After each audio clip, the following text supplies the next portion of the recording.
Hello and welcome, my beautiful friends. Today I want to talk to you about how to heal your childhood wounds, okay? And this can be from parental trauma, this can be from things that happened to you in school, bullying, anything, okay, really? And why I felt so inspired to talk to you about this today was because 9 times out of 10 in the readings that I do, in the psychic readings, we find this stuck in the person's energy form. And so what this is a younger version of you, okay? And so it's so common. We all have this. I would say I have had this. And what happens is that I go into a reading, and at some point throughout it, we can find many different types of things, but at some point throughout it, we find a young version of yourself stuck down in your energy field. And it's usually between the age of 0 to 10, somewhere in those younger years, okay? And what it is that our soul, we want our soul to be living like in the center in our heart chakra, in our heart space.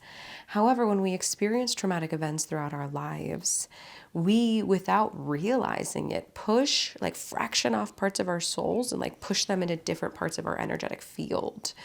And so what I mean by different parts of your soul is like that 10-year-old version of you in that moment gets fractured off, and either you shove it down in you because you're trying to hide it, you're ashamed of it, or you're trying to numb it, or you've had something so terrible happen to you that you kind of retract within yourself for safety.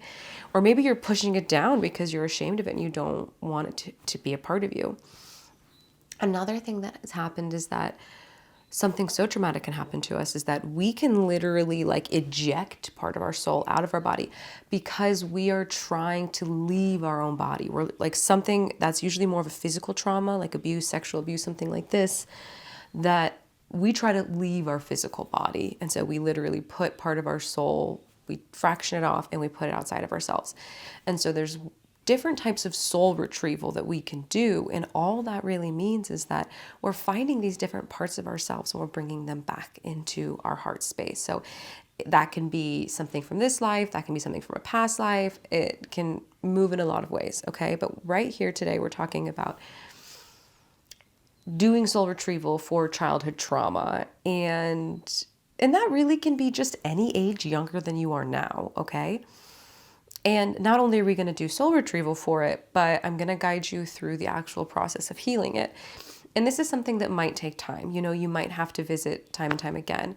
Whenever I sit with a client and we find this, which again, it happens about 90% of the time, it's an incredible life-changing experience, okay?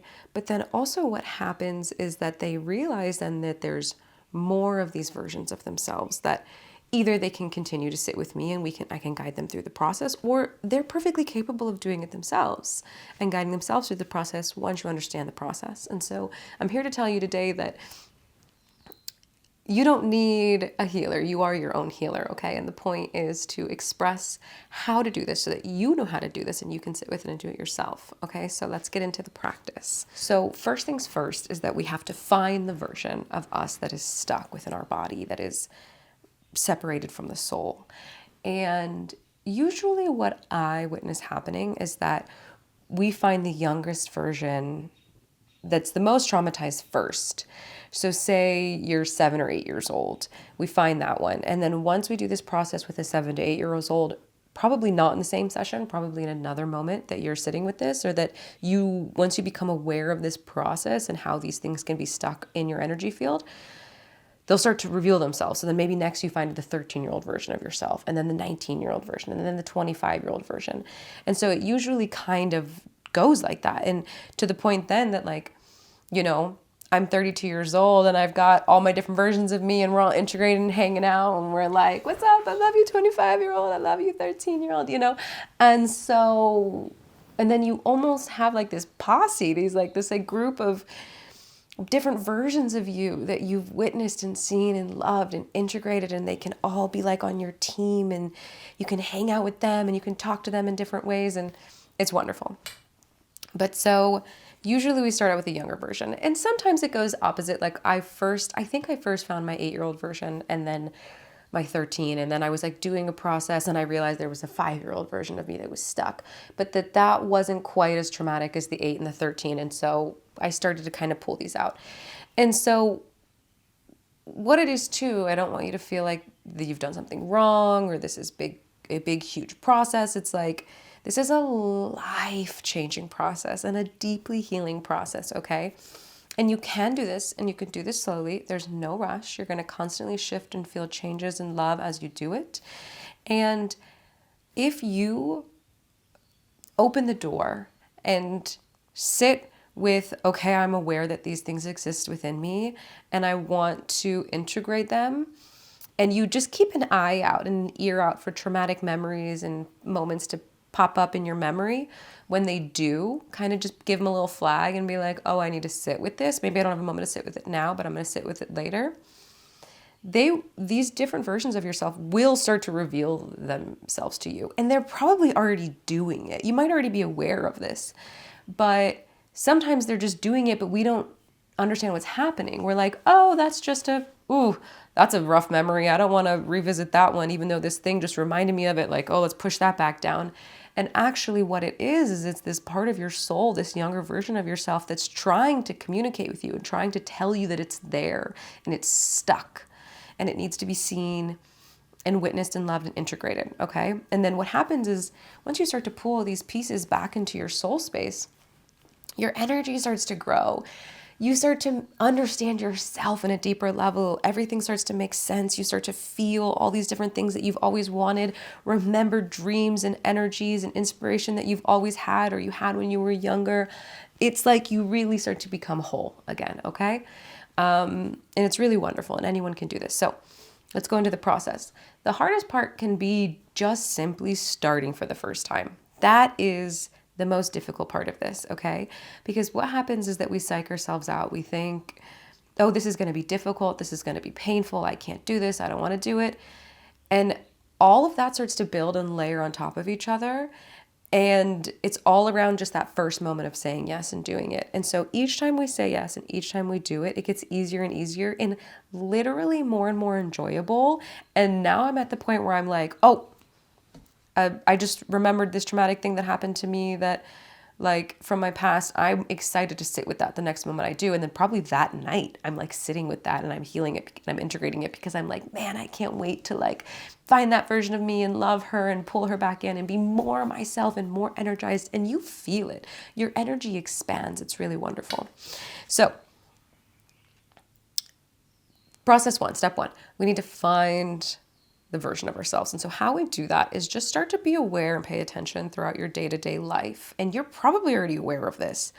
What is your earliest, most traumatic memory? Or what's your earliest memory? That's probably a good sign of where to start, okay?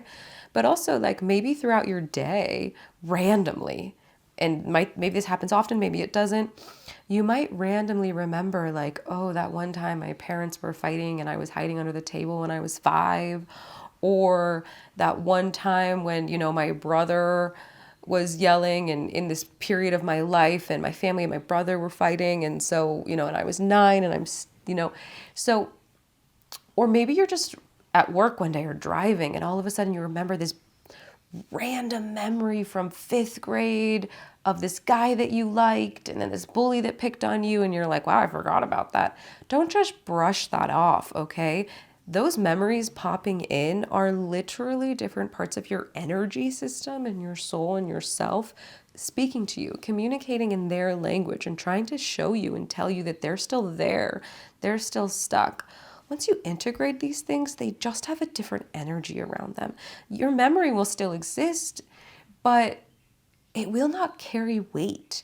It will not feel like that sting or that poke that it feels like when you remember it and it hasn't been integrated. There's a difference in the energetic feeling, the emotional feeling, the physical sensation of when those memories. Now when for example, I think the first time I did this was, again, like I said, I think it was like my 8-year-old self.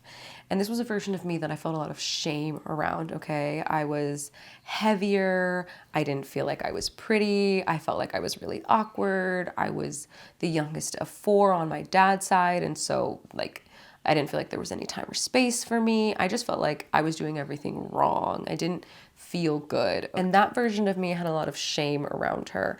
And there's this one specific memory I have of wearing this outfit, this like orange shirt, and it was like my favorite shirt, but I was getting a little too heavy for it.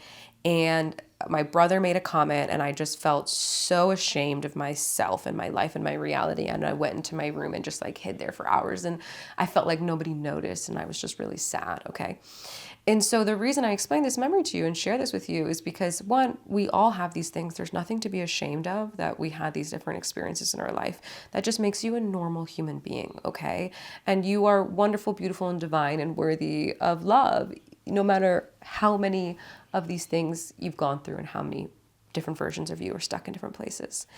And so when I first realized that that memory was still there, it was like, oh, it kind of made me tense, feel this physical sensation. I kind of was nauseous. I literally it came up and went so quickly because my defense mechanisms that I wasn't even aware were happening were so quickly like pushing that version of me away. I was so ashamed of her for so long that the moment she came into my awareness, there was a part of me that was instantly pushing her back down and like blacking her back out. And just that one little blip of, childhood memory, was enough for me to be like, wait a second, what's there? And so once I integrated her and loved her and witnessed her, which I'll take you through that process in a moment, now when that memory comes up, I'm like, oh, my homegirl. I'm like, my love, my 8-year-old version of me. What's up, queen? I hug her, we hang out. I'm like, or maybe, I don't spend that much time with the memory, but it's just that energetic emotional experience is so much different now. And imagine all your traumatic memories throughout your life shifting and no longer carrying pain and trauma around them, and instead having this wonderful sensation of like, oh, my homegirl, oh, I love her, like, oh, my 8-year-old version of me, what a queen, that makes for a different person. We become different people. We walk in this world differently. We carry a different energy. We love ourselves. We make all of our decisions differently. Okay, so getting into the process. It's fairly simple. So what you're going to do is, and I'll continue to use this 8-year-old version of me example. So the memory pops up. I have the awareness, oh, that's a childhood memory. I'm going to hold that for later. And now the next time I have a moment, I'm going to be like, okay, let's try to pretend and imagine this 8-year-old version of me.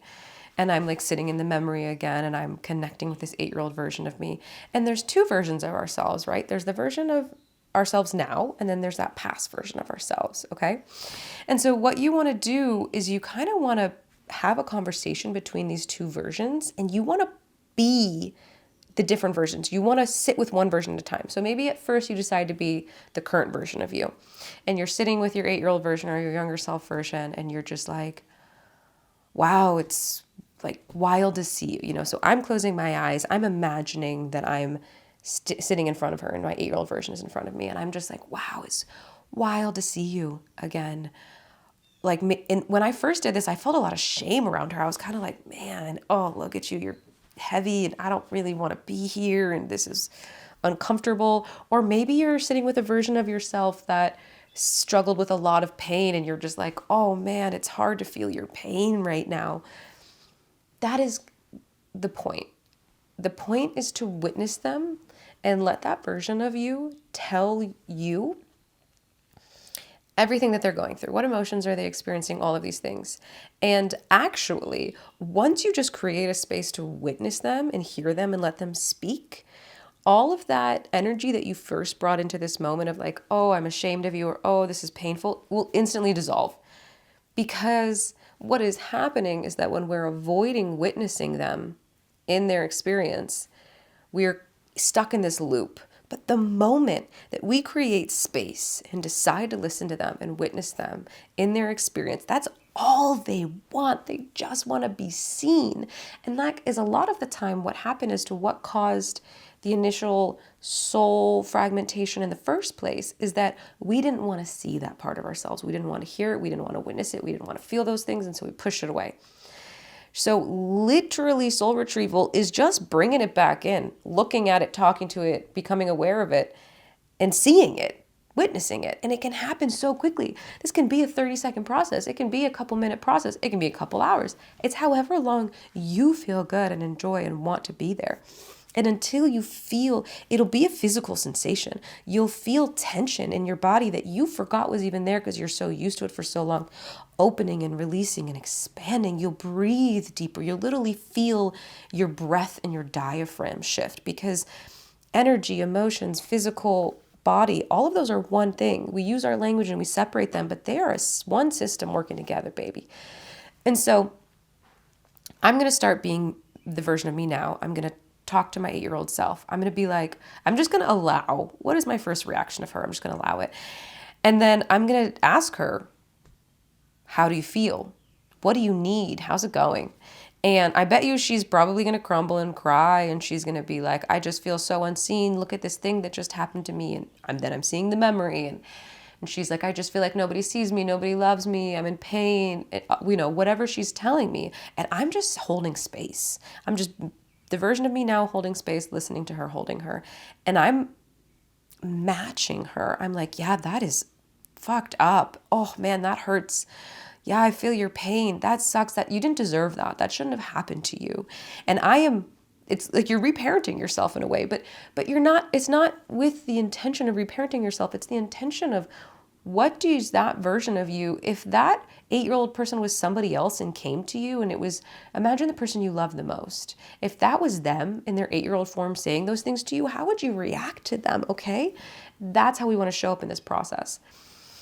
And so you ask them, what do they need in this moment? After just witnessing, how do they feel? What's going on with them in this moment? They tell you how they feel. It's usually sad and pain. But you'll start to see them relax. They're being witnessed. Or maybe they're too afraid to be seen for the first time. And so you can just tell them, hey, just so you know, do you know that actually that I'm an adult now? Do you know that I'm a 32-year-old adult now? And I bet you they're going to say no. That version of you is like, you'll be surprised when they're like, no, they think you're 8 years old. And you can step into that version of yourself too. And you can like embody it, become the 8-year-old version of yourself, looking up at your 32-year-old self, your adult self, and listen to them say that you're an adult and realize how it feels, how you feel like you're like, no, I literally don't know that I'm an adult anymore. And you want to kind of have a conversation between the two versions of you, and you want to switch back and forth. You want to embody the adult version, and then you want to embody the 8-year-old. And you want to ask questions back and forth and go into the 8-year-old version and answer the question. So I go into my adult version, what do you need? I go into my 8-year-old version, wow, I need a hug. I need to be held. I need to lay with you and cry. And then I go into my adult version and I'm like, come here, lay with me. Let me hold you. And I experience what it's like to be the adult version holding my 8-year-old version.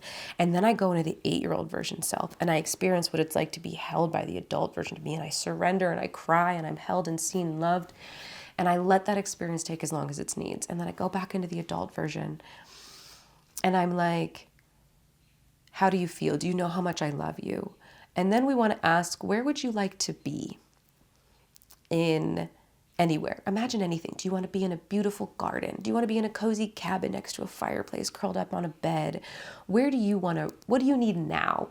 I bet you what they're going to say that they need now is to rest, or maybe to play, be a child, but probably to rest or to play, something like that. So then tell them, imagine any place you want to be in the world, to play or rest or whatever you want to do. And then create that space in your mind and your imagination. And then as the adult version, put that younger version of you in that place.